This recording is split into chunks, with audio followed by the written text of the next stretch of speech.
टीकाकार कहते शंका करते हैं यहाँ पर पूर्व पक्षी ननु कार्य अनृतत्व अनुसंधानम अपि किमर्थम उत्तम। कार्य का मिथ्या है, कार्य मिथ्या है, इस प्रकार से अनुसंधान किस लिए किया गया है ना। कार्य मिथ्या है, इसका अनुसंधान क्यों किया गया है, इसका विचार क्यों किया गया है। इतिहास शंका को लेकर कहते हैं कारण ज्ञानात्, कहते कारण ज्ञानात् कार्य ज्ञान सिद्ध है इति अभिप्राय। कारण के ज्ञान से कार्य की ज्ञान की सिद्धि के लिए इसका क्या किया है, अनुसंधान किया गया है। तो वहां पर छूटा हुआ है कारण ज्ञान ना सिद्ध है ऐसा लिखा हुआ था, तो वहां पर कुछ वाक्य छूटा है। कारण ज्ञानात् कार्य ज्ञान सिद्ध है। हाँ टीका में कारण ज्ञानात् कार्य ज्ञान सिद्धये इति अभिप्रायण आह, ऐसा वाक्य छूटा हुआ है। पहले शब्द था कारण ज्ञाना सिद्धये, ऐसा वाक्य था। ननु से आगे पंक्ति में ननु कार्य अनृतत्व अनुसंधानम अपि किमर्थम इति उक्तम इति आशंका, ऐसा आशंका करके कहते कारण ज्ञानात् कार्य ज्ञान सिद्धये, ऐसा वाक्य है। और छूट गया तो कारण ज्ञान असिद्ध है ऐसा लिखा हुआ है ना। हाँ ज्ञानात् कार्य लिखना पड़ेगा। तो इस प्रकार को लेकर कर ज्ञान कार्य कारण के ज्ञान से कार्य ज्ञान की सिद्धि के लिए, इसलिए अनृत का वर्णन किया गया है, अनृत का अनुसंधान किया गया है। कारण ज्ञानात्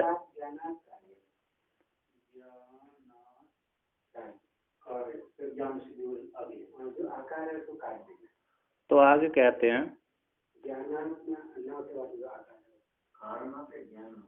कारण ज्ञानात् कार्य ज्ञान ज्ञान सिद्ध है।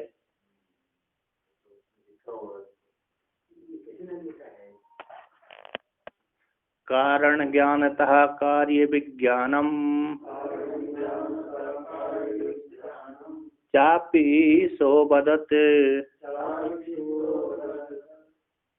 सत्य ज्ञान नित्य ज्ञानम कथमत्रोपपद्यते। कहते हैं कारण के ज्ञान से कार्य विज्ञान होता है सुअवगत, ऐसे श्रुति ने वर्णन किया है। तो सत्य ज्ञान है, कहते कार्य के कारण के ज्ञान से कार्य का विज्ञान, एक ज्ञान है सर्वज्ञानम भवति, ऐसा श्रुति पर वर्णन करती है। तो कारण ज्ञान से कार्य का विज्ञान होता है, ऐसा सा श्रुति वर्णन करती है, कथन करती है। सत्य ज्ञान है अनृत ज्ञानम कथम अत्र उपपद्यते। तो सत्य के ज्ञान हो जाने पर, कारण के ज्ञान हो जाने पर अनृत का ज्ञान कैसे उत्पन्न होगा, यानी कारण का ज्ञान होगा तो फिर कार्य ज्ञान कैसे, मिथ्या का ज्ञान कैसे होगा, कारण का ज्ञान हो जाने पर अनृत का ज्ञान कैसे उत्पन्न होगा। अत्र यहाँ पर कैसे उत्पन्न होगा, किस हेतु से, अत्र का सत्य के ज्ञान हो जाने पर, सत्य कारण के ज्ञान हो जाने पर अर्थ का ज्ञान कैसे उत्पन्न होगा, कार्य का ज्ञान कैसे होगा, है ना। कार्य का उत्पन्न, कार्य ज्ञान कैसे उत्पन्न होगा। तो टीकाकार कहते हैं यहाँ पर कारणस्य मृदादिर ज्ञानात् कार्य जातस्य घटादिर ज्ञानम अपि यथा सौम्यन एकेन मृत पंडेन सर्वमन्वय विज्ञातम स्यात् इति इत्यादि वाक्य जातेन उक्त वान्यता। कहते कारण जो मृदादि के ज्ञान से कार्य समुदाय जो घटादि का ज्ञान भी यथा इस प्रकार से हो जाता है। तो श्रुति कहते हैं एक हे सौम्य, एक मृत पिंड के द्वारा संपूर्ण मृणमय जो पदार्थ है जान लिए जाते हैं। एक कारण मृतिका के जान लेने पर उससे ही बने हुए है। शक्कर को जान लिए तो शक्कर के द्वारा ही सारी मिठाई बनी हुई है ना। चाहे हाथी हो, चाहे घोड़े हो, चाहे कुछ भी हो, सब शक्कर ही शक्कर। दुकानदार को तो मात्र शक्कर ही दिखती है, किंतु खरीदने वाले को जो बालक आदि होते हैं, ये घोड़े लेंगे, हम हाथी लेंगे, ऐसा बोलता है। फूटे फूटे नहीं लेंगे, ऐसा नहीं, एक गणेश वाली मूर्ति लेंगे, ऐसा होता है। तो एक पिंड के द्वारा, एक मृत पिंड के द्वारा संपूर्ण मृणमय जो विज्ञात हो जाता है इत्यादि वाक समुदाय के द्वारा उक्तवान, ऐसा कहा गया है। ननु पूर्व पक्ष यहाँ पर शंका करता है मृत सवर्ण आदि रूप, जो मृत सवर्ण आदि रूप पारमार्थिक के कारण का विज्ञान से उससे विलक्षण, तद विलक्षण जो उन मृत स्वर्ण आदि से विलक्षण जो कार्य घट है, घट आभूषण आदि है, तो विलक्षण घट रूप कार्य आदि का विज्ञान उत्पन्न नहीं हो सकता, इतिहास शंका को लेकर कहते हैं। सत्य के ज्ञान हो जाने पर अन्य ज्ञान कैसे अत्र यहाँ पर कार्य में उत्पन्न होगा, आदर नहीं हो सकता, कैसे होगा? तो उसको इस शंका हो रही, इस शंका को आगे समाधान करते हैं। तो कहते हैं कार्य से सत्य अंध तत्व अंश द्वय रूपत्वात् कारण ज्ञानात् कार्यगत सत्य अंश ज्ञानम संभवति इति अभिप्राय। कार्य में एक कार्य सत्य कार्य और एक अनृत अंश, दो है कार्य में, दो है, एक अनृत मिथ्या है अंश है, एक सत्यत्व अंश है ना, क्योंकि उससे बना हुआ है, किससे? मृतिका से बना हुआ है। तो मृतिका में कल्पित होने से मिथ्या होगा और मृतिका का सत्य अंश उस पर आया है, इसलिए सत्य दो अंश हो गए कार्य में। एक तो अनृत है, उसमें कल्पित है मृतिका में, और दूसरा मृतिका रूप में, मृतिका उसमें गई हुई है। तो मृतिका का जो सत्य अंश उसमें घटादि में गया हुआ है। तो कहते हैं कार्य में कार्य का सत्य और अनृत अंश दो रूप वाले होने से, दो रूप वाला जो कारण के ज्ञान से कार्य में गया हुआ सत्य अंश का ज्ञान हो जाता है। कार्य में गया हुआ भले अनृत का ज्ञान नहीं हो रहा, किंतु कार्य में गया हुआ जो सत्य अंश है उसका ज्ञान, मृतिका का सत्य अंश का ज्ञान हो जाता है। इस प्रकार से कहते हैं सा मृतकस्य विकारस्य कार्यतः लोक दृष्टितः वास्तवोत्र मृदंसोस्य बोधः कारण बोधतः। कहते मृतकस्य विकारस्य, कारण मृतिका के साथ जो विकार है, उस विकार की लोक दृष्टि से कार्यता सिद्धि ही होती है। अर्थात ये मृतिका से बना हुआ कार्य है, घट रूप कार्य मृतिका के द्वारा बना हुआ है और मृतिका इसमें आई है, लोक दृष्टि से सिद्धि ही है। इस प्रकार से यहाँ पर कहते हैं, तो यहाँ पर कहते हैं इस प्रकार से वास्तव ज्ञान होता है ना, मृतिका का ज्ञान हो जाता है, मृतिका के साथ कारण कार्य का ज्ञान हो जाता है। तो यहाँ से जो यहाँ पर कहते हैं वास्तव जो मृतिका का अंश है, अत्र इस विकार में वास्तव मृत अंशो अस इसका घट का वास्तव जो मृत अंश है उसका ज्ञान कारण के बोध से उस मृत अंश का ज्ञान, वास्तव मृत अंश का ज्ञान हो जाता है, अतः सत्य अंश का ज्ञान हो जाता है, वास्तव में सत्य अंश है। तो यहाँ पर कहते हैं अत्र इस विकार रूप घट में मृतिका का जो सत्य अंश है, उस सत्य अंश का यहाँ पर कारण के ज्ञान से, मृतिका ज्ञान से उस घट में सत्य अंश का ज्ञान हो जाता है। तो टीकाकार कहते हैं सा मृतकस्य अधिष्ठान भूत मृत सहित विकारस्य आरोपितस्य घटादि रूपस्य कारिता कार्य शब्दार्थत्व लोक प्रसिद्धम इत्यर्थ। मृतिका जो मृतक के सहित अधिष्ठान भूत मृतिका के सहित विकार समुदाय जो उसमें आरोपित है विकार घटादि का, घटादि रूप कार्य, घटादि रूप का कारिता यानी कार्य शब्द वाच्यत्व, कार्य शब्द के नाम से जाना जाता है, जो घट है ना मृतिका कार्य है। इस प्रकार से लोक प्रसिद्ध है, लोक में प्रसिद्ध ही है। अतः घट मृतिका से घट की उत्पत्ति होती है। कहते भवतु, पूर्व पक्षी यहाँ पर कहते भवतु ऐसा है लोक में प्रसिद्ध हो कि मृतिका से घट की उत्पत्ति होती है, किंतु एतावत इतने मात्र से कारण ज्ञान से कार्य ज्ञान न संभवती, कारण ज्ञान से कार्य ज्ञान कैसे हो संभव नहीं होता। इति जो चोद्य ऊपर की यहाँ पर सत्य ज्ञान अनित्य ज्ञानम कथम अत्र उपपद्यते, ये जो शंका था उस शंका को यहाँ पर कहते इति चोद्य शंकस्य का परिहारो, इसका परिहार क्या हो गया, क्या परिहार उत्पन्न हुआ, इति आशंका को लेकर कहते हैं कार्यगत अनृत अंश ज्ञान अभाव भी, कार्य में गया हुआ जो अनृत अंश है उसका ज्ञान न होने पर भी, यानी कार्य मिथ्या है, घट रूप जो कार्य मिथ्या है इसका ज्ञान न होने पर भी तदगत उस कार्य में गया हुआ जो सत्य अंश है, मृतिका गई है घट में, तो मृतिका गई है तो उसका सत्यत्व अंश है, तो सत्य तदगत है मृतिका घट में गया हुआ सत्य अंश है, उस सत्य अंश का ज्ञान भवती है ना, भवती होता ही है। इस प्रकार से परिहार करते हैं। तो वास्तव जो सत्य अंश है मृति आत्म से मेरे घट में जो मृतिका का सत्य अंश है उस घट के कारण के बोध से घट का जो बोध हो जाता है, घट में सत्य अंश का बोध हो जाता है, अतः घट सत्य है। इस प्रकार से ज्ञान हो जाता है, मृतिका के द्वारा बना हुआ है तो घट है, कारण के ज्ञान से कार्य ज्ञान और सत्य अंश का ज्ञान हो जाता है। इसी जहाँ भी वस्तु गई वहां पर अस्थि अस्थि चेतन का ज्ञान होता है।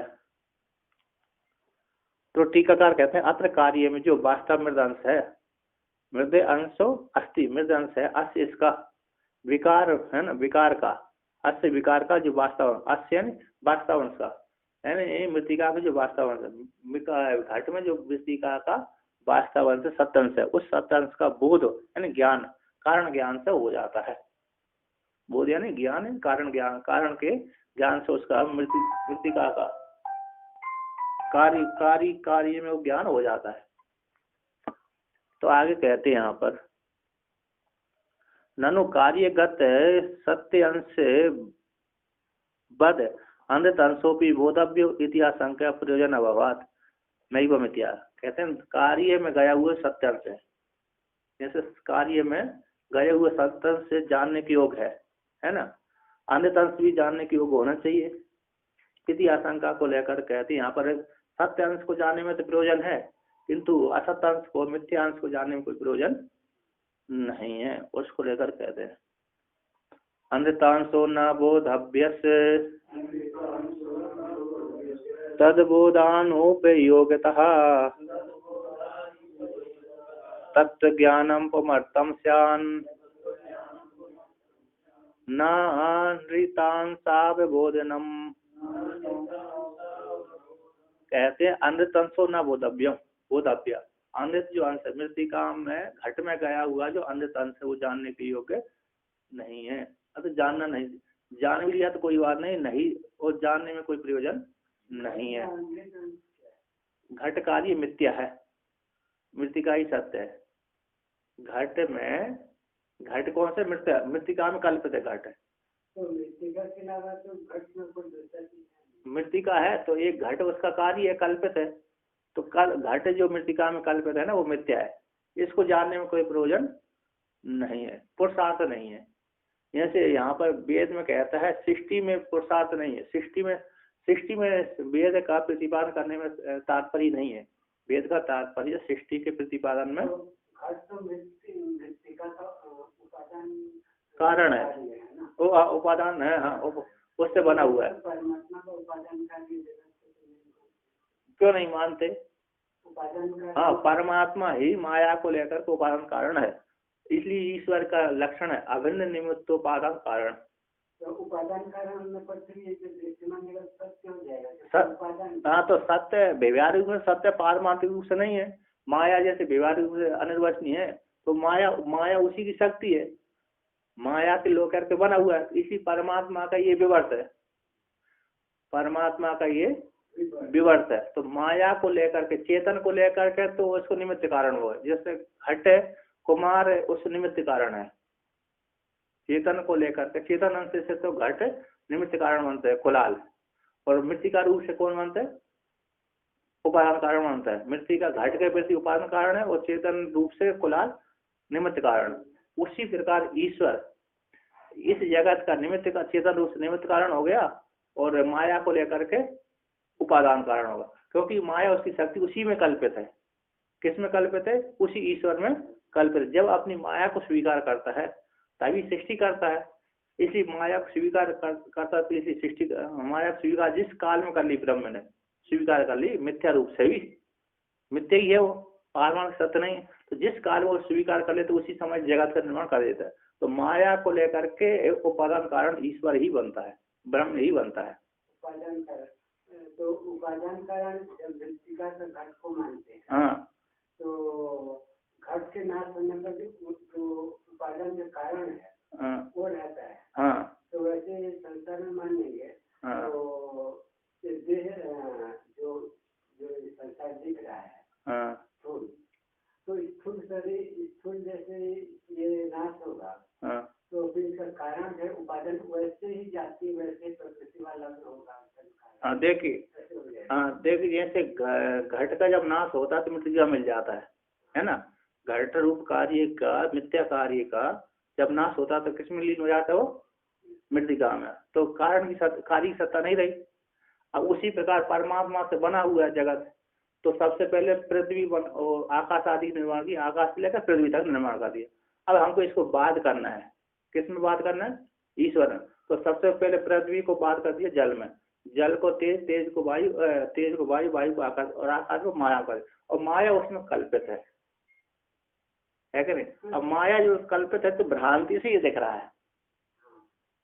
जैसे हमने स्वप्न में हमने रचना करी थी, हमने ही तो करी है स्वप्न में रचना, ना तो ईश्वर ने करी, ना ब्रह्म ने करी, ना कोई ने करी, दूसरे व्यक्ति ने भी आकर के रचना नहीं करी, हमने ही रचना करी वहां पर स्वप्न में। तो जैसे हमने स्वप्न में रचना कर दी दिख भी रही है, व्याज भी कर रहे हैं, तो जब जागृत में आते तो नहीं होती, सत्य नहीं होती। ऐसे मायावी पुरुष है, मायावी पुरुष ने सृष्टि कर दी, हमारी दृष्टि के सामने भी बन गया, सारा पदार्थ बन गया। जब वो जिस काल में मंत्र का प्रयोग बंद कर देता है उसी काल में वो देखना बंद हो जाता है। उसी प्रकार परमात्मा ने माया में जगत बनाया है, उसको हमने सत्य माना, बस इतना ही अकेला है क्या। तो वो जो मृतिका क्या होता है, हाँ, घट होता है, हाँ, उसमें भी मृतिका रहती है, हाँ, जो उपादान कारण है, घट नाश होने पर भी रहती है। हाँ, तो जगत में इसमें तो ऐसे होता है कि जब बोलिंग का जब निर्विशेष में जब जाता है तो इस तरफ का जो पंचभूत है कुछ भी नहीं रहते, अलग ये सूक्ष्म होते जाता है ना, अपने का अपने कारण में लीन हो जाता है। तो वो उपादान जब मानते हैं तो उसमें तो पहले भी वही मिट्टी था, बाद में भी वही मिट्टी, लेकिन इसमें तो जगत से रहता नहीं, बिल्कुल कुछ नहीं है। हाँ, तो जगत वो कल ऐसे हमारे प्रतीति में ऐसा हो रहा है कि सत्य है।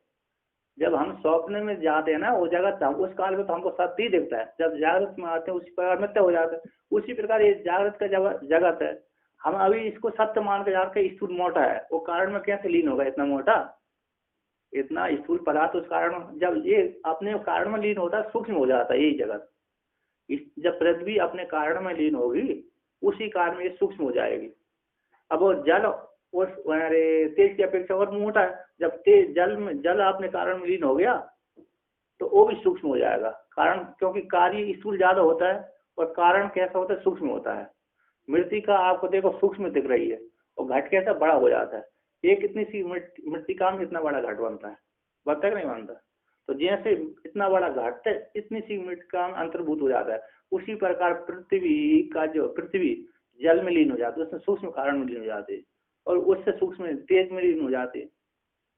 और जैसे हमको दिख रहा है वैसे भी देखो प्रत्यक्ष ही दिख रहा है कि हम मायावी के द्वारा जो निर्माण करता है व्यक्ति, मायावी पुरुष निर्माण करता है, तो हमारा इतना बड़ा स्थूल भी दिखता है, कैसा देखो स्थूल पदार्थ भी दिखता है उसके मंत्र के प्रभाव से, किंतु वास्तव में वो रहता ही नहीं है, सब व्यवहार कर रहा है उस काल में।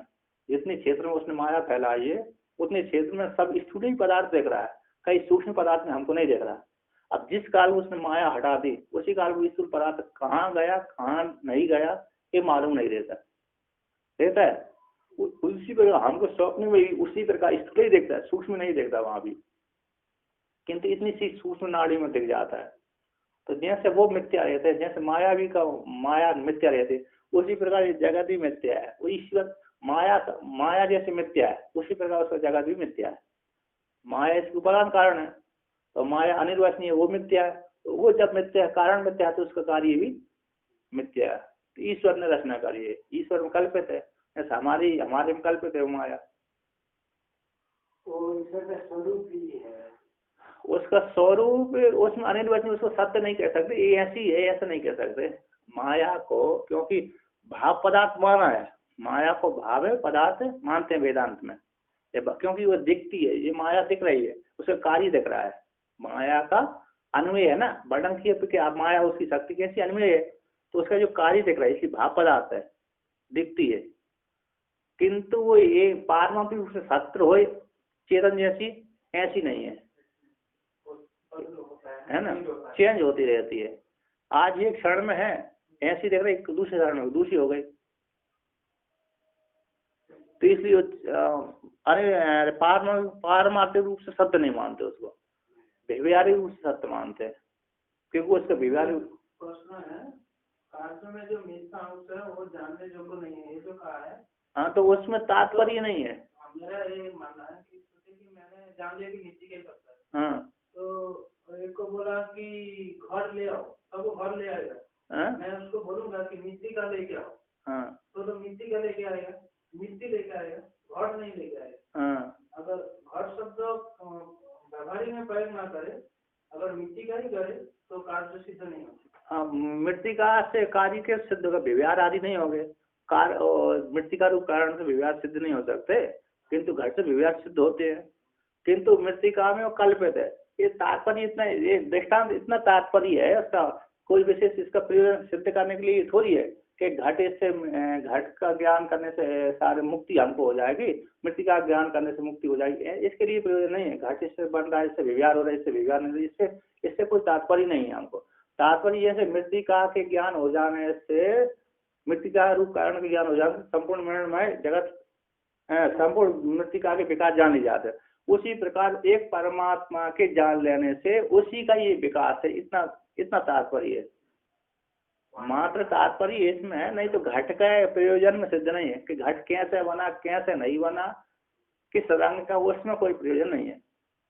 मात्र जैसे एक ब्रह्म की सृष्टि है, इस देश में जाकर के हम जानेंगे, इस देश में जाकर के जानेंगे, ऐसी जानने की जरूरत नहीं है। हम परमात्मा की सृष्टि को जान ही नहीं सकते। एक देश में जान सकते हैं, जहाँ पर रह रहे हैं उतनी पृथ्वी हम जान सकते हैं, किंतु पृथ्वी भी इतनी बड़ी विशाल है कि हमारा जीवन भी गुजर जाए तब भी नहीं जान सकते। जान सकते हैं? अनादि मतलब इतनी विशाल है कि हमारे कहीं जन्म लेना पड़ेगा तब भी नहीं जान पाएंगे। तो एक कारण के ज्ञान मतलब परमात्मा की सृष्टि है, बस इतने ज्ञान होने से सब कुछ सृष्टि को जानने की जरूरत। इस प्रकार से उसी ने निर्माण किया, उसी के सारे कुछ है, तो एक ज्ञान से सब कुछ ज्ञान हो जाते, इतने मात्र में तात्पर्य है।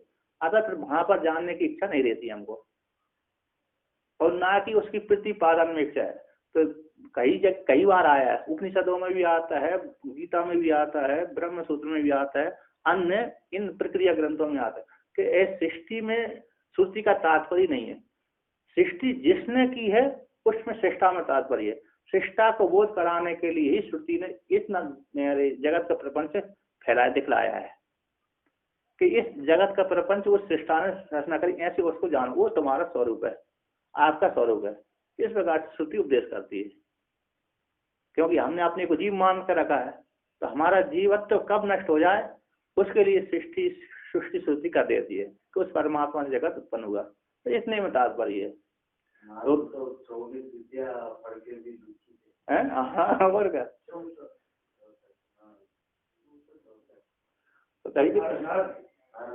हाँ तो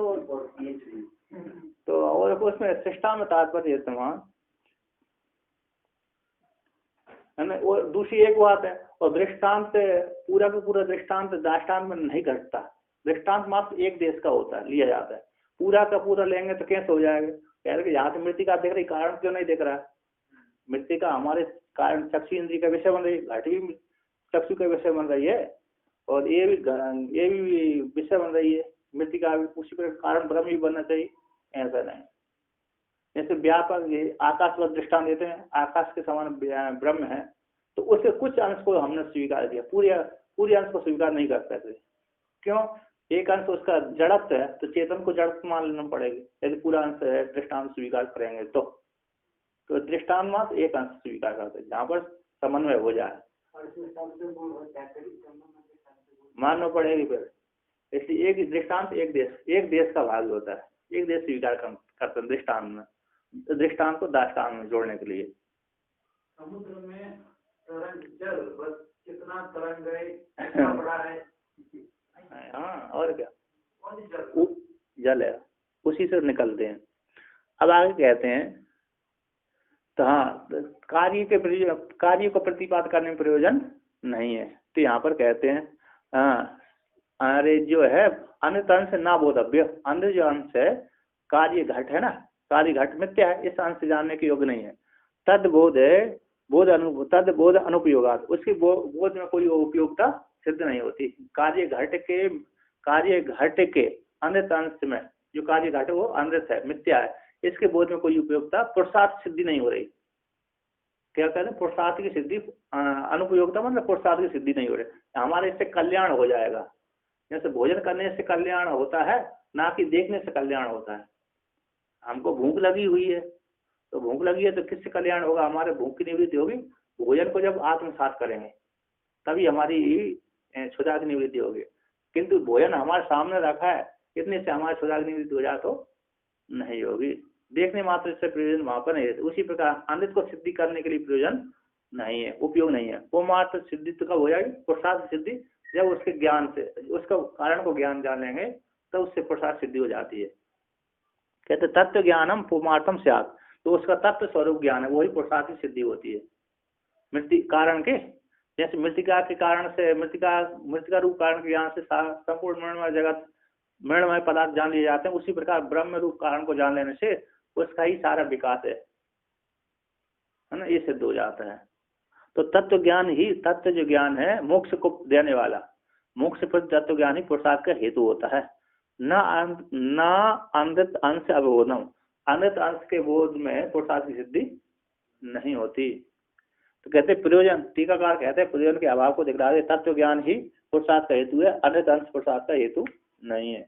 तो आगे कहते हैं तत्वस्य आवादस्य वस्तुनो ज्ञानम पुमार्थम पुरुषो ज्ञातु पुरुषस्य अर्थ प्रयोजनम यस्मिन् तद पुमार्थम इति बहुरी। कहते तत्वस्य अवाद्यस्य, जिसका वाद नहीं होता, ऐसी वस्तु का ज्ञान पुरुषार्थ का हेतु है। इन पुरुष ज्ञाता का, पुरुष का अर्थ प्रयोजन है जिसमें पुरुषार्थ की सिद्धि हो जाती है। महान तात्पर्य है, महातात्पर्य, जिसमें अपने स्वरूप का बोध हो जाता है, जिसमें हो जाता, तो उसको बोलते हैं पुमार्थम, पुरुषार्थ की सिद्धि होती है। कैसे अनृत अंशस्य विकार से अबोधन प्रयोजन बत न भवति, जैसे अनृत अंश विकार है, घट आदि विकार का अबोधन ज्ञान प्रयोजन वाला नहीं होता।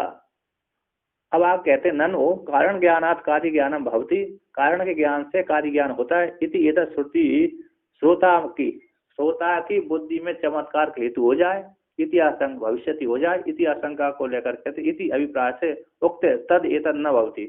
श्रोता की बुद्धि में कोई चमत्कार नहीं होता। ब्रह्म ज्ञान जो है, वेदांत को पढ़ने वाला अथवा शास्त्र को पढ़ने वाले की बुद्धि में चमत्कार नहीं होता। अज्ञान के लिए भली हो जाए, किंतु जो वेदांत आदि का श्रवण का, शास्त्र आदि श्रवण का, तो उसकी बुद्धि में चमत्कार नहीं होता। एक ज्ञान से सबका ज्ञान हो जाए, मतलब कारण के ज्ञान से कार्य का ज्ञान में, कारण के ज्ञान से कार्य के ज्ञान से चमत्कार पैदा हो जाए, ये शास्त्र का अध्ययन करने वाले को नहीं होता, अज्ञानी को भली हो जाए।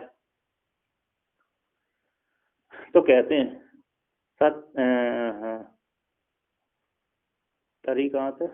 तरी कारण विज्ञानात्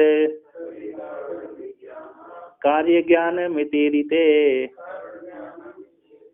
मृतबोधान मृतिका बुद्धेत युक्तम स्यात् कोत्र विस्मयः। तरी तब तो कारण विज्ञान से कार्य विज्ञान इति रीते, ऐसे खतन कारण के ज्ञान से, कारण के विज्ञान से, कारण के ज्ञान से कार्य ज्ञान हो जाते, इति खत्म किए जाने पर भी कहते मृत बोध का से मृतिका के बोध से मृतिका का ही ज्ञान होता है। इति युक्त में को आत्र विस्मय, इसमें का विस्मय की हेतु बात है, शब्द का ही ज्ञान हो रहा, शब्द में भी विस्मय नहीं होता। मृतिका के ज्ञान से मृतिका का ही बोध है, इसमें कोई विस्मय नहीं होता। विस्मय तो जहाँ होता है जहाँ पर हमने देखा ना हो, है ना। ऐसी अरे घटना घट जाए वहां पर तो हमें विस्मय हो जाए, जैसे भूत दिख जाए अचानक तो विस्मय हो जाता है। किंतु यहाँ पर मृतिका ज्ञान से मृतिका रूप कारण को जानने से घट में गए मृतिका ज्ञान हो जाए, इसमें कोई चमत्कार नहीं है। तो टीकाकार कहते हैं तरी कारण रे, कहते हैं कारणस्य मृदादि ज्ञानात् कार्यगत मृदादि सत्यंश ज्ञानम भवति इति युक्ते, कारण मृदादि के ज्ञान से कार्य में गया मृतिका आदि के सत्यांश का ज्ञान हो जाता है। ऐसे खत्म किए जाने पर मृत ज्ञान से मृत का ज्ञान ही उक्तम भवति, मृत ज्ञान मृत होता है, इति उक्तम होता है। तो एवं सती, इस प्रकार से प्राप्त हो जाने पर शब्द से ही चमत्कार नाथ, शब्द से कहते शब्द से ही चमत्कार न अर्थ था, शब्द से ही चमत्कार है, अर्थ से नहीं है। शब्द से ही क्या होगा? चमत्कार होगा। शब्द से ही चमत्कार हो, न अर्थ, अर्थ से कोई चमत्कार, विशेष से कोई चमत्कार नहीं है। कहते हैं ईतरे विवेक बताम विस्मयो अभावे भी, इस प्रकार जिसने शास्त्र का अध्ययन किया है ना, इन ऐसे विवेक करने वालों को विस्मय भली न हो, किंतु तद रहिता, जिसने विवेक नहीं किया, इस प्रकार ज्ञान नहीं जाना, है ना, नहीं सुना, शास्त्र आदि का श्रवण नहीं किया, ऐसे लोगों को एक ज्ञान सर्व ज्ञान हो जाता है। ऐसा वेदांत आदि का श्रवण नहीं किया, शास्त्र आदि का श्रवण नहीं किया, मृतिका ज्ञान से मृतिका सत्यांश का ज्ञान हो जाए, इसमें कोई विषय नहीं होता। शब्द मात्र ही चमत्कार हो सकता है, किंतु अर्थ में कोई चमत्कार, विषय में कोई चमत्कार नहीं होता। इत्यादि विवेक वालों के विषय में भली न हो, किंतु तद रहिता यानी विवेक ज्ञान से रहते, जो सामान्य व्यक्ति है, जिन्होंने शास्त्र आदि का अध्ययन नहीं किया है, लेकिन वेदांत संबंधी शास्त्र आदि का ज्ञान नहीं किया, काव्य कोश आदि पढ़े हुए इत्यादि के तद रहिता नाम विवेक वालों से रहित वालों का विस्मय हो जाए। इति एवं इति शायद होता है, इति एव इति परिहार करते हैं, तो कहते हैं सत्यम सत्यम कार्येषु वस्तुअंशः कारणात्मेति जानतः विस्मयो मास्तुह्यज्ञस्य विस्मयः केन वार्यते। कहते सत्यम, जो शास्त्र आदि से रहते उनको विस्मय हो जाए, सत्यम ठीक है। बाणम कहते कार्य में वस्तु अंश जो कारण आत्मा है, सत्य अंश है, इति इस प्रकार से जानने वाले से, इस प्रकार से ज्ञान हो जाने से विस्मयो मास्तु, कहते हैं जो वस्तु में जो कार्य में जो वस्तु अंश है, कार्य में जो वस्तु अंश है, कारण स्वरूप आत्मा, कारण स्वरूप वाला है, यानी कारण आत्मा वाला वो सत्य अंश है। इस वस्तु घट रूप कार्य में वस्तु किस मृतिका का कारण, मृतिका का ही सत्य अंश गया हुआ है। इस प्रकार के जानने वाले को तो विस्मय न हो। इस प्रकार के जो जानता है मृतिका ही वह घट रूप में गई है, जैसे मृतिका सत्य उसी का कारण भी मृतिका रूप से सत्य है। इस प्रकार के जानने वाले से विस्मय मासु, ऐसे विवेक वाले को भली विस्मय न हो।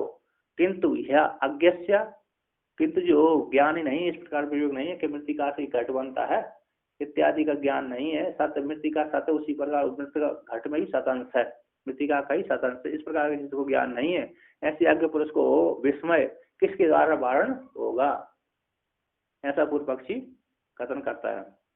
तो आगे टीकाकार कहते हैं कार्य घटादिशु, कार्य घटादि में विद्यमान जो वास्तव अंश है, मृतिका का वास्तविक अंश सतंश है, कारण का स्वरूप ही, कारण का स्वरूप ही है, यानी कारण ही है, सतंश कारण का स्वरूप ही है। इस प्रकार से ये जानते, जो जानते हैं तेसा उनको आश्चर्य भली न हो, न हो। इतरेसा तत्व ज्ञान सुनाना, ये तत्व ज्ञान से रहते हैं ऐसे उनको जायमान हो, उत्पन्न होने वाले जो विस्मय है, न निवारित तुम सकते, निवारण करने की समर्थ नहीं है। तो इसी को व्याख्यान करते हैं, कहते अज्ञ से विस्मयो भवेद इति युक्त को ही, इति युक्त अर्थ को प्रपंच करते हैं, विश्वास करते हैं। आरंभी परिणामी च लौकिकश्चैक कारणे ज्ञाते सर्वमतिं श्रुत्वा प्राप्तुबन्तेव विस्मयम्। कहते आरंभवादी, परिणामवादी और लौकिक इत्यादि एक कारण के ज्ञान हो जाने पर, एक कारण के जान लेने पर सर्वमतिम श्रुत्वा, सबका ज्ञान हो जाता है। इस प्रकार सुनकर के विस्मय उनको प्राप्त हो जाता है। आरंभवादी बोलते हैं, टीकाकार करते हैं, तो आरंभवादी का लक्षण है, आरंभवादी का लक्षण करते हैं यहाँ पर। कहते आरंभो नाम समवायी असमवायी निमित्ताख्य कारण भ्यो भिन्न से कार्य से उत्पत्ति ताम यो भक्ति सो अयम आरंभी इति उच्यते। जो समवाय कारण नहीं मानता, असमवाय कारण नहीं मानता,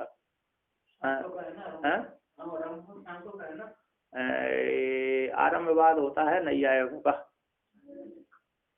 घट अविद्यमान घट अविद्यमान घट से मृतिका, अविद्यमान घट से घट की मृतिका से उत्पत्ति होती है, विद्यमान नहीं है मृतिका में घट, ऐसे मृतिका से घट की उत्पत्ति होती है।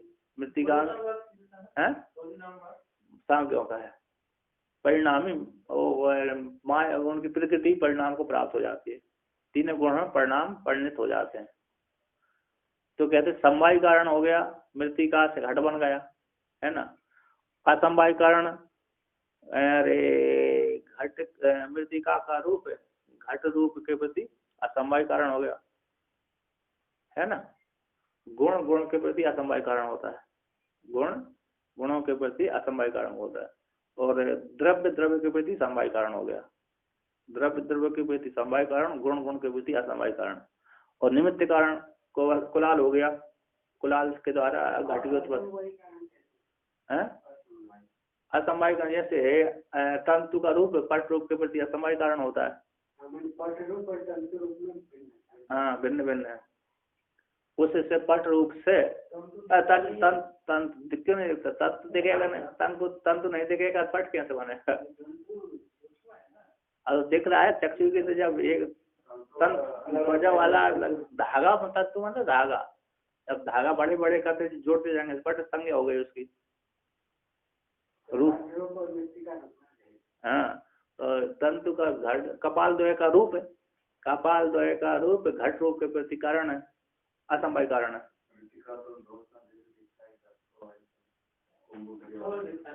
हाँ तो उस वो हो गया ना, भेद हो गया थोड़ा, वो भेद मानते हैं नहीं आए कार्य, कार्य अलग मानते, कारण अलग, कार्य की सत्ता अलग है, कारण की सत्ता अलग है, दो रूप मानते हैं, गुण मानते अलग अलग। तो समवाय कारण असमवाय, और निमित्त कारण हो गया कुलाल, दंड चक्र कुलाल एक घट के प्रति निमित्त कारण। इन तीनों से भिन्न कार्य की उत्पत्ति को जो कहते हैं अथवा जानते हैं अथवा कहते हैं, उनको आरंभवादी कहते हैं। कार्य की उत्पत्ति होती है ताम उसको यो भक्ति मानते हैं अथवा कहते हैं, और उसको आरंभवादी कहते हैं।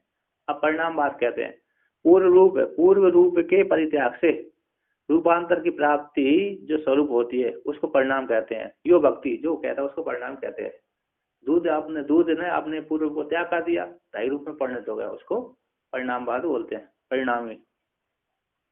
तो कहते हैं प्रक्रिया द्वयम, कहते हैं परिणामी और आरंभवाद, इन प्रक्रिया द्वय को जो जानते नहीं है ऐसे लोग व्यवहार मात्र में दक्ष हैं, मात्र ऐसे उनको लोग कहते हैं। ये दोनों परिणामवाद को और आरंभवाद को जो नहीं जानते, हम लोग व्यवहार में दक्ष कुशल है ना, व्यवहार आदि करने में कैसे कुशल है, लौकिक लोग आरंभवाद को नहीं जानते, परिणामवाद को नहीं जानते, किंतु ये है ना सामान लेना सामान देना क्रय विक्रय करना इसमें बहुत कुशल रहते हैं। और क्या सूक्ष्म शास्त्र की बात नहीं जानते, इंजीनियर आदि बड़े बड़े होते हैं ना, और शास्त्र की उनकी बात पल्ले नहीं पड़ती, लेकिन उसमें बड़े सूक्ष्म रहते हैं, व्यवहार में बड़े सोचते। दुकानदार है ना बहुत चालाक रहते हैं, नहीं रहते, सब रहता है, उनका आइडिया बहुत रहता है,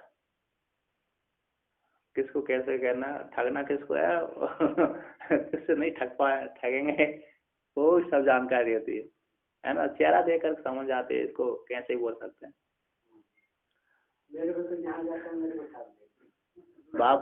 नहीं बाबाओं को प्राय ठग लेते हैं, प्राय करके वो उनको पता है कि ज्यादा कुछ बोलते नहीं। हाँ अब अपने को भी माइंड अच्छा नहीं लगता कि उसको क्या ज्यादा बोले, और 100 रुपये बोले तो क्यों 50। हाँ तो ठगा बड़े अच्छा होते बोले थे अरे बाबा बाबा में पैसा नहीं कर, फिर भी ठग लेते हैं।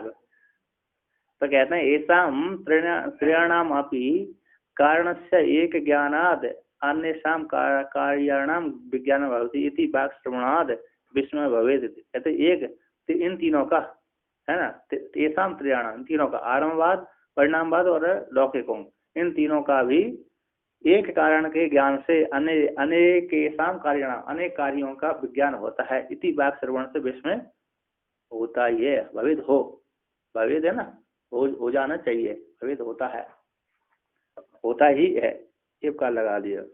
ननु यहाँ पर यथाश्रुत अर्थ को परित्याग करके इत्थम वाक्य व्याख्यान में, इस प्रकार के वाक्य के व्याख्यान में किम कारणम एक विज्ञान सर्वविज्ञान भवति मृत है ना, ऐसा सौम्य एक सौम्य ने एक विज्ञान सर्वविज्ञान भवति मृत मृणमय है ना पदार्थ, यथा सौम्य ने ये मृत पिंड सर्वमृणमय विज्ञातम भवति, ये श्रुति है, ये श्रुति ने कहते हैं यथाश्रुत अर्थ को त्याग करके इस प्रकार का व्याख्यान किया। अरे प्रकरण तो ब्रह्म का चल रहा था, छांदोग्य श्रुति में प्रकरण तो किसका चल रहा था, ब्रह्म का चल रहा था, उसको छोड़ करके इसका घट आदि घट का मृतिका का आदि का ज्ञान का अक्षरों का क्यों व्याख्यान करने लगे, इसको लेकर कहते हैं कहते यथाश्रुतार्थ को परित्याग करके इस प्रकार के व्याख्यान में किम कारणम इतिहास को पूरा कर श्रुति का तत्र वहां पर तात्पर्य के अभाव होने से, श्रुति का उस व्याख्यान का तात्पर्य नहीं है कि मृतिका से घट उत्पन्न हुआ, घट ऐसा रूप है ऐसा,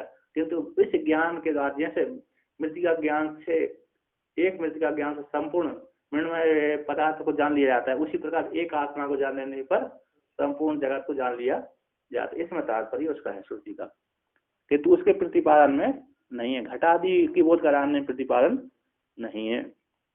कहते अद्वैते भी मुखी कर्तुम एवात्रैकस्य बोधतः सर्वबोधः स्वतौ नैव नानात्वस्य विवक्षया। कहते अद्वैत में अद्वैत परमात्मा में अभिमुख करने के लिए अधिकारी शिष्यादि अधिकारी को श्रुति रूप आचार्य अथवा आचार्य श्रुति अद्वैत परमात्मा में अभिमुख करने के लिए ही अत्र यहाँ पर एकस्य बोध से एक बोध से संपूर्ण बोध हो जाता है, इस प्रकार श्रुति का तात्पर्य है। न कहते न नानात्वस्य विवक्षा, नानात्व की विवक्षा से श्रुति का बोध कराने के लिए विवक्षा नहीं है। नाना रूप जगत को बोध कराने में श्रुति का तात्पर्य नहीं है। छांदोग्य उपनिषद में श्रुति आई है, इस श्रुति का नानात्व के बोध कराने में, नाना रूप जगत के एक मृतिका रूप कारण से घट भी का ज्ञान हो जाता है, पर सकोरा ज्ञान हो जाता है, अन्न का ज्ञान हो जाता है, इसमें तात्पर्य नहीं है। जगत के बोध कराने में तात्पर्य नहीं है, किंतु एक ज्ञान से संपूर्ण मृतमय पदार्थ जान लिया जाता है, उसी प्रकार जैसे एक कारण आत्मा को और अभिमुख करने के लिए, आत्मा को जानने के लिए संपूर्ण जगत जान लिया जाता होता है। जान लिया सा होता है ना, जान लिया गया हो सा होता है। कहाँ तक जानेगा, वहां तक इतना जान है, विश्व नहीं जान सकते ना। चल पृथ्वी के थोड़े बहुत जान सकते हो, आकाश के कैसे जानेंगे? और क्या, कहाँ अनंत है वो तो, आकाश है ना, अनंत आकाश, खाली नहीं। लोग ब्रह्म लोग आदि तो देखे नहीं है ना, वो तो सूक्ष्म लोग ही जाते हैं, स्वर्ग लोग भी नहीं देखा। चंद्रमा लोग तो दिख गए, चंद्रमा तो हमारे प्रत्यक्ष इंद्रिय का विषय था, किंतु वहां के लोग नहीं दिखते। वहां पर सारे प्राणी है चंद्रमा लोक में, ग्रह में, क्योंकि एक ग्रह में प्राणी रहते हैं, वहां उसके अनुसार रहते हैं, किंतु हम लोगों की दृष्टि में नहीं आएंगे वो, क्योंकि हमारी दृष्टि स्थूल है। ऐसे यहीं पर भी बद्रीनाथ के ठीक पीछे गंधर्व लोक है, गंधर्व नगर है एक चौका, वो रहते हैं, किंतु हम लोगों को नहीं देखते। तभी तो वो ये है ना ध्रुवन है, ठीक जहाँ, अरे बद्रीनाथ के ठीक पीछे ही भयंकर युद्ध किया था गंधर्वों से, कई गंधर्वों को मारा। हाँ, द्वापर युग में भी देखते थे, द्वापर युग के बाद भी देखते थे। अभी मात्र 1000 वर्ष के बाद ही से दिखना बंद हो गए, उपद्रव हो गया, विकास हो गया, लोग उधर जाना ज्यादा हो गया तो अदृश्य हो गए वो। तो यहाँ पर कहते हैं तो अद्वैत में अभिमुख करने के लिए अधिकारी को ही यहाँ पर श्रुति ने एक ज्ञान सब ज्ञान हो जाता है, सर्वमति सर्वबोध हो जाता है, ऐसे श्रुति ने प्रतिपादन की। ना कि सब नाना बोध कराने में श्रुति का तात्पर्य नहीं है, नाना विवक्षा से नहीं कहा गया। तो टीकाकार कहते हैं अद्वैत विज्ञान में शिष्य को अभिमुख करने के लिए ही छांदोग्य श्रुति में एतस्य कारण, इस कारण के विज्ञान से सभी कार्यों का विज्ञान हो जाता है, ऐसा कहा गया। ना तो कार्य अनेक कार्यों के विज्ञान की सिद्धि के लिए श्रुति ने ऐसा प्रतिपादन किया है, कार्य की सिद्धि के लिए नहीं किया गया, मात्र आत्मा को बोध कराने के लिए ऐसा वर्णन किया गया। तो आगे कहते हैं इदानीं एक विज्ञान सर्वविज्ञानम विज्ञान दृष्टांत प्रदर्शन परस्य। पूर्व पक्षी वर्तमान काल में एक विज्ञान से संपूर्ण विज्ञान हो जाता है, इस प्रकार दृष्टांत को प्रतिपादन करने वाला ये वाक्य का श्रुति कहते हैं यथा सौम्य एकन मृतपिंडेन सर्वम मृण्मय विज्ञातम स्यात्। एक हे सौम्य, हे श्वेत केतु, एक मृतपिंड के द्वारा संपूर्ण मृण्मय विज्ञात हो जाता है। इस वाक्य के अर्थ का निरूपण पूर्वक दाष्टान्त में भी प्रदर्शन परक है, उसी का कहते तम उत तम आदि से प्राक्षी प्राक्षी है ना, प्राक्षी। एन अश्रुतम श्रुतम भवती, अमतम मतम और अविज्ञातम विज्ञातम भवती इति वाक्यार्थ को प्रदर्शन करते हुए प्रकृति में कर दे। मैं तुमको वो आदेश पूछता हूँ, है ना, तम अतः उत आदेशम प्राक्षी, मैं तुमको वो आदेश पूछता हूँ जिसको सुनने से, छांदोग्य उपनिषद की श्रुति है, अतः तम आदेश प्राक्षी, जो आदेश को मैं पूछता हूँ, क्या तुमने उस आचार्य से पूछा, अपने गुरु से पूछा, कौन सा वो आदेश पूछा कि एक श्रुत के जिसके द्वारा अश्रुत भी, जिसके एक के द्वारा श्रुत हो जाने से अश्रुत भी श्रुत हो जाता है, एक के जान लिए जाने पर अश्रुत भी श्रुत हो जाता है, मत भी अमत भी मत हो जाता है ना, जो मत नहीं है वो भी मत हो जाता है, और एक अविज्ञात के द्वारा, जो एक के ज्ञान होने से अविज्ञात भी विज्ञात हो जाता है। ऐसा तुमने वो आदेश अपने आचार्य से पूछा। तो श्वेत केतु बोलता है यदि मैं बोल देता हूँ नहीं पूछा, ये बोले तो आचार्य से मैं पूछा नहीं, वो जानते हैं नहीं पूछा, तो मेरे पिताजी दोबारा क्या करेंगे, गुरुकुल में भेजेंगे, फिर 12 वर्ष मेरे को वहीं रहना पड़ेगी, सेवा करना पड़ेगी। तो उसने तो श्वेत केतु ने बोल दिया आचार्य नहीं जानते थे, है कि नहीं, आप ही बता दीजिए, आचार्य नहीं जानते इसलिए उन्होंने समावर्तन संस्कार करके मेरे को भेज दिया, आप ही बता दीजिए। तो उसने ऐसा बोल दिया, क्यों, क्योंकि उसने जाना यदि गया दोबारा बोल दिया, दोबारा फिर पिताजी भेजेंगे, 12 वर्ष पुनः रहना पड़ेगा। और गुरुकुल का हाल जानते हो, सुबह उठना है और गुरु के आदेश में पालन करना, आज्ञा पालन करना, और झाड़ू पोंछा आदि लगाना, सारे कार्य, गाय आदि की सेवा करना, पूरे कार्य को गौशाला सारी देती थी, तो गाय आदि की सेवा करना, घास फूस आदि रखना, तो 12 वर्ष तक नियम देता था, तो 12 वर्ष पुनः रहना पड़ेगा। तो उनके आचार्य नहीं जानते, जो जानते थे सब मेरे को पढ़ा दिया, अब आप ही बता दीजिए, तो बताया उन्होंने। तो यहाँ पर कहते हैं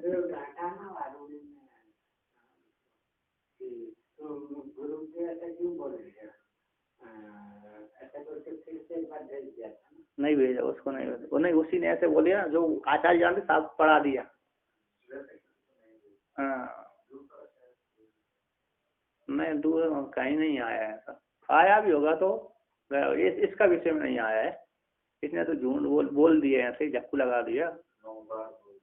नहीं, पहली बार में बोल दिया तो आचार्य को नहीं आता, इसी आप ही उपदेश कर दीजिए, डर वो समझ गया ना, है ना, वो नहीं, वो जान गया, चालाक था, क्योंकि चालाक था, यदि 12 गया तो 12 वर्ष पुनः रहना पड़ेगी ना, सेवा करना पड़ेगी, तो सेवा के कारण वो चालाकी कर दी उसने, डरा तो नहीं, चालाकी कर दी। तो कहते हैं यहाँ पर एक मृत पिंड विज्ञानात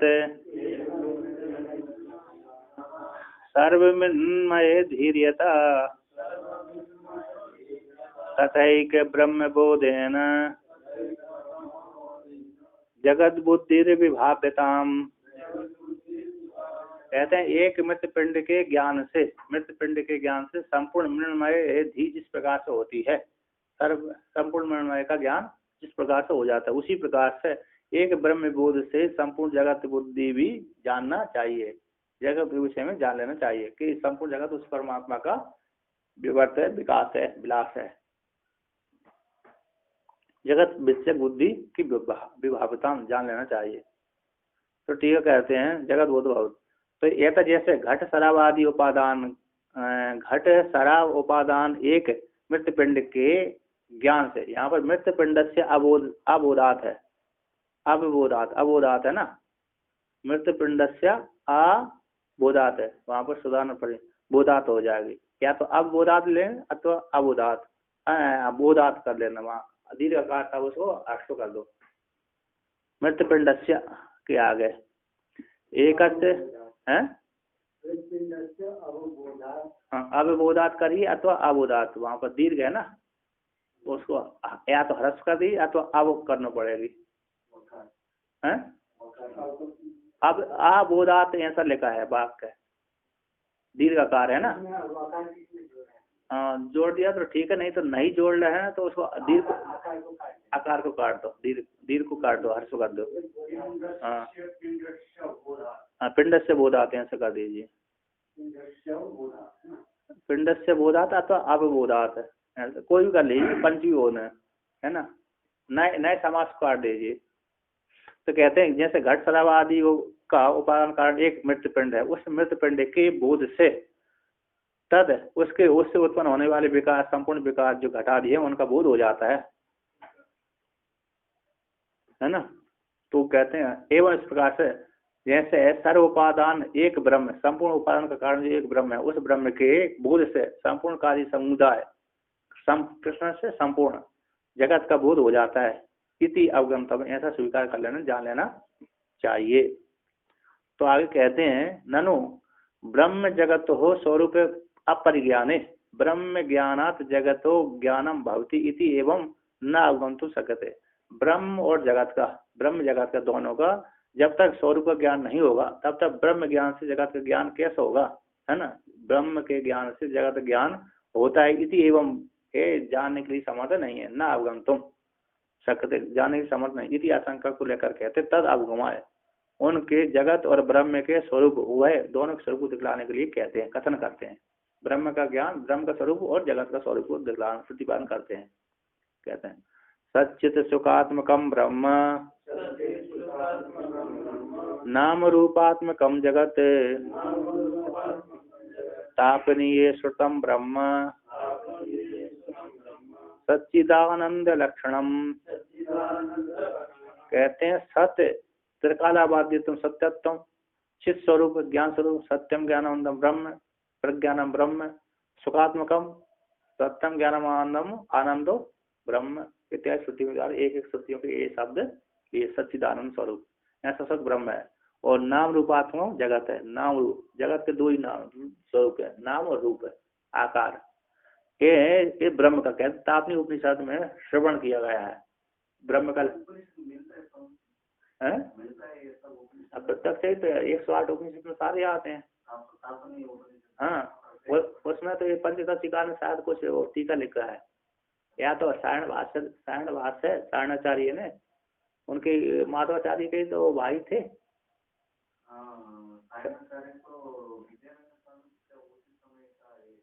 भाई थे भाई, माधवाचार्य सारणाचार्य दोनों बड़े विद्वान थे।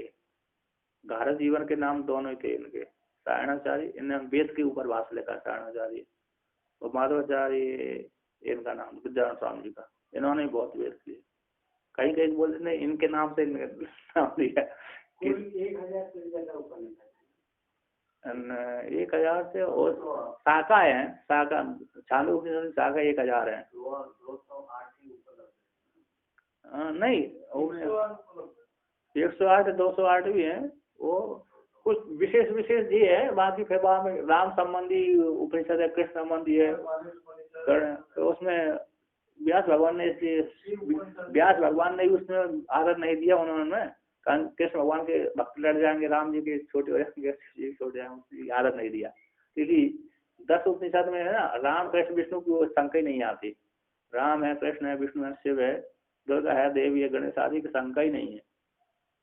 सीधा अंतर्यामी हिरण्यगर विराट, राम कृष्ण विष्णु शिव आदि को तो बात कर दिया। सबके है ना, राम कृष्ण विष्णु, राधा कृष्ण, दुर्गा पार्वती, इंद्र, अग्नि, वायु, हनुमान जी, सबके उपनिषद हैं। इसमें 108 उपनिषद में सबका नाम मिलेगा। हाँ, हरे राम हरे कृष्ण कृष्ण कृष्ण हरे हरे महामंत्र है। काली संतरण उपनिषद का।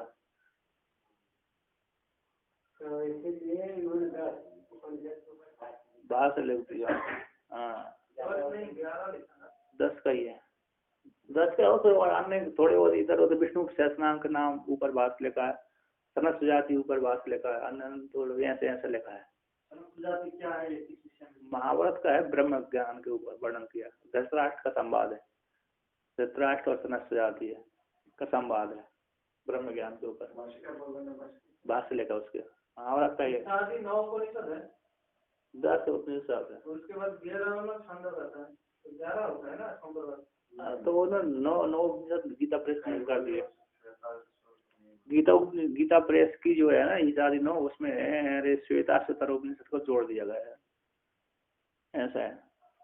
तो यहाँ पर कहते हैं तो तापनी नृसिंह उत्तरी तापनी उपनिषद का ये वाक्य है। तापनी ऐसा बोले, नृसिंह उत्तरी तापनी उपनिषद, श्रुतम ब्रह्म, वहां पर नहीं, सच्चिदानंद लक्षणम, सच्चिद आनंद लक्षण वहां पर स्वरूप वाला ब्रह्म वहां पर सुना गया है, श्रुतम सुना गया है। हाँ ब्रह्म का यहाँ पर किया ना, नृसिंह उत्तराक है तापनी उपनिषद ब्रह्म, ब्रह्म एव इदम सर्वम, है ना, ब्रह्म एव इदम सर्वम सच्चिदानंद मात्रम इति नृसिंह उत्तराख्य ग्रंथ में लिखा है। तो टीकाकार कहते हैं यहाँ पर ब्रह्मणा, ब्रह्म का सच्चिदा, वहां पर दीर्घिकार है, सच्चिदानंद रूपे, है ना, कहते ब्रह्म का सच्चिदानंद, सच्चित होना चाहिए, सच्चिद अर्थ होना चाहिए, सच्चिद। तो सच्चिद आनंद रूपत्व किम प्रमाण, ब्रह्म के सच्चिद आनंद स्वरूप में किम प्रमाण है, इतिहास अंग लेकर तापनी आदि श्रुतियों में प्रमाण है। तापनी आदि है ना, तापनी आदि श्रुतियां वहां पर प्रमाण, ब्रह्म के विषय में प्रमाण है, इतिहास तापनी उपनिषद में वर्णन है। कहते हैं उत्तरस्मिन तापनी है आतर्वण कश, ये अथर्ववेद का है उपनिषद, अथर्ववेद में आया है। तो कहते हैं उत्तरस्मिन तापनी उपनिषद में अथर्वणकों के द्वारा, अथर्वांगिरस से शाखा के अध्ययन करने वाले, है ना, अथर्ववेदी है, उनको प्राप्त हुआ था अथर्वांगारी, अथर्वा अंगिरस है, अंगिरस है, अंगिरस, अंगिरस, अंगिरा। तो ब्रह्मा जी के पुत्र है मानस से शायद, उनको प्राप्त हुआ, जो भी हो उनको प्राप्त, उनके नाम से प्रसिद्ध है क्या नहीं, श्रुति है उनके नाम से प्रसिद्ध। तो कहते आतर्वणों को द्वारा तावत ब्रह्म ही इदम सर्वम, ब्रह्म ही इदम सर्वम सच्चिदानंद मात्र, ऐसा श्रुति है, तापनी उपनिषद में वर्णन किया है। सब ब्रह्म ही इदम इदम इदम सर्वम, दृश्यमान जगतों का सब कुछ कैसे ब्रह्म ही है, आनंद मात्र स्वरूप है, इत्यादि पदों के द्वारा ब्रह्म के सच्चिद आनंद स्वरूप को वहां पर वर्णन किया है ना, वर्णन कर दिया।